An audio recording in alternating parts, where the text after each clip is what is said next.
Namaste, friends, disciples, and devotees. During this time, when the coronavirus is still continuing its damage and sealing us off physically from the life that we would lead, many in the ashram, many elsewhere, I'm going to speak today some things about Mother, and I would like to begin with a poem that I wrote a number of years ago. Its title is Bringer of the Heavenly Light. The whispering grasses welcoming her feet, the branches bowing low to shade her hair.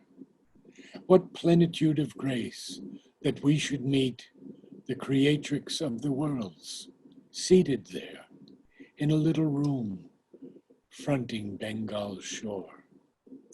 We who from the caverns of the night, or spaces cold upon a darkened plain, were led by fate and by awakened sight to see the light we lost once again, and open to her love at being's core. He is the calm that gathers in the storm, she the bringer of the heavenly light, who guides our souls and shields us from all harm, and sheds on us her great and golden light, that we may tread the path and fear no more. And now from Sri Aurobindo. Question to him.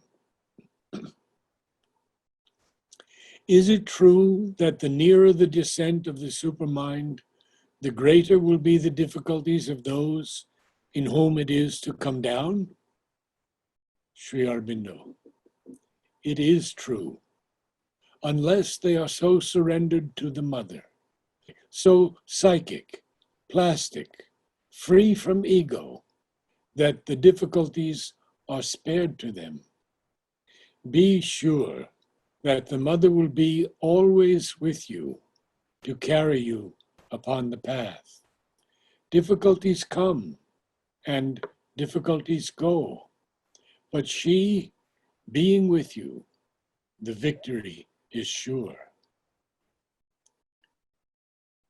When difficulties arise, remain quiet within and call down the mother's force to remove them.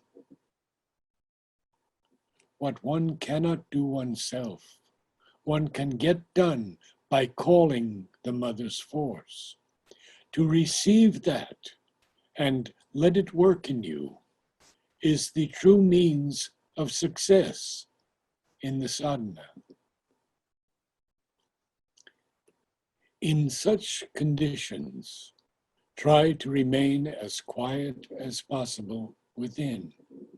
And if you cannot call the mother, think of her and expect the help of the force. Do not admit these suggestions of despair or impatience.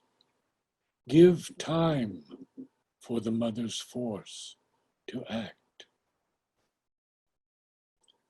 The one thing necessary is to be turned to the mother, and that is all that is needed.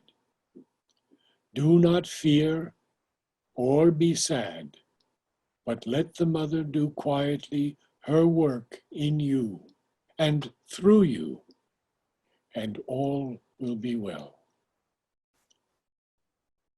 These attacks are always on the outer part of the consciousness, covering up the inner being. One should always try to detach, separate the inner being, and look at the attack as a movement of the surface.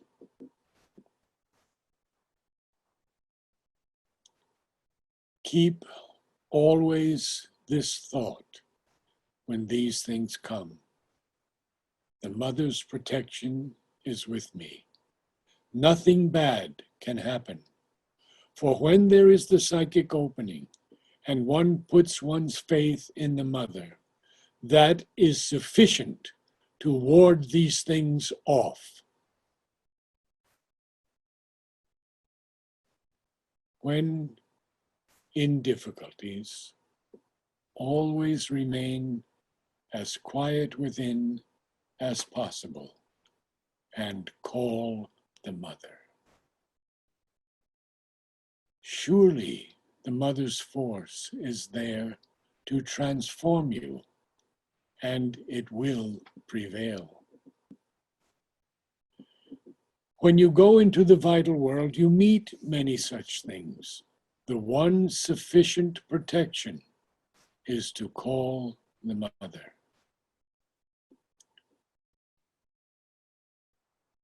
To call to the mother always is the main thing.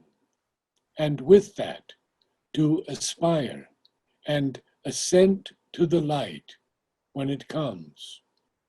To reject and detach oneself from desire and any dark movement. But if one cannot do these things successfully, then call and still call.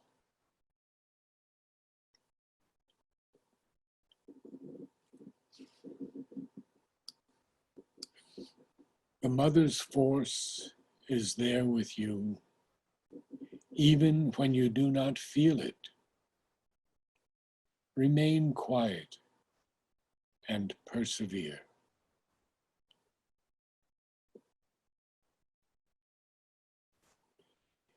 If you cannot call the mother in what you think the right way, call her in any way. If you can't call her, think of her with the will to be rid of these things. Don't worry yourself with the idea whether you have true aspiration or not.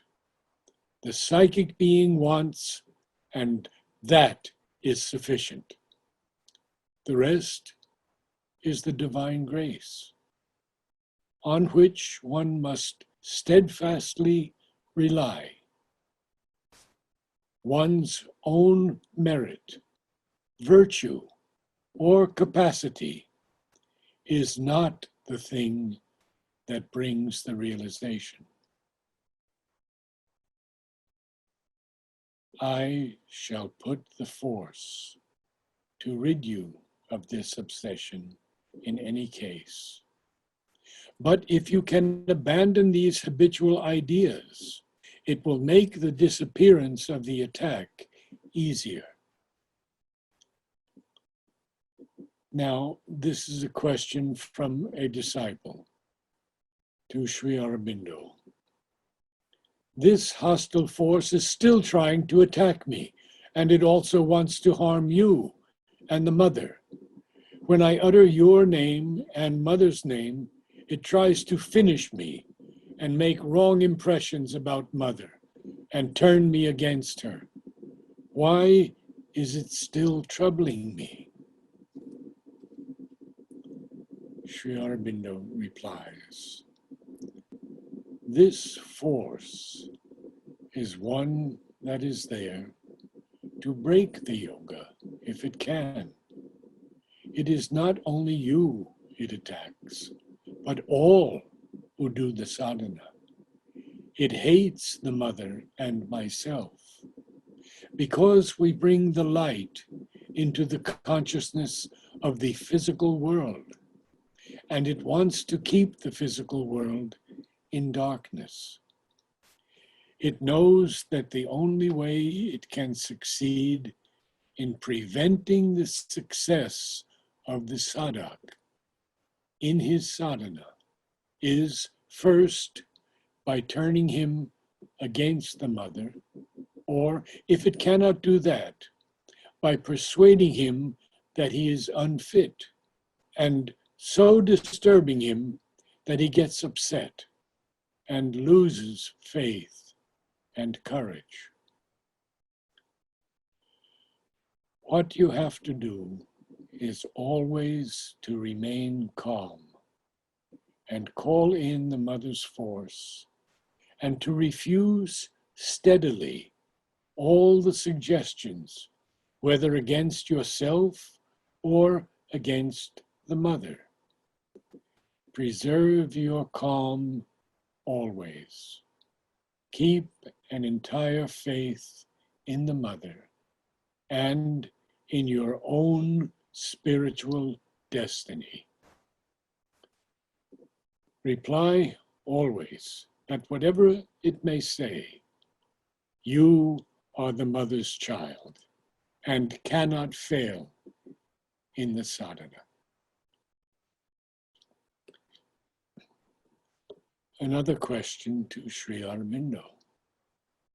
Is it true that earthquakes are inevitable phenomena in the process of the divine manifestation on the earth and the transformation of matter? Sri Aurobindo. Not at all. The method of the divine manifestation is through calm and harmony, not through a catastrophic upheaval. The latter is the sign of a struggle, generally of conflicting vital forces, but at any rate, a struggle on the inferior plane.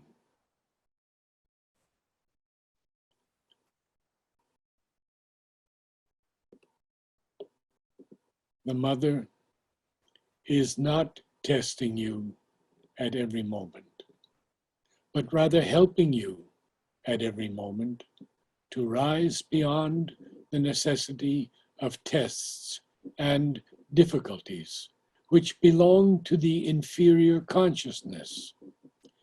To be always conscious of that help will be your best safeguard against all attacks, whether of adverse powers or of your own lower nature.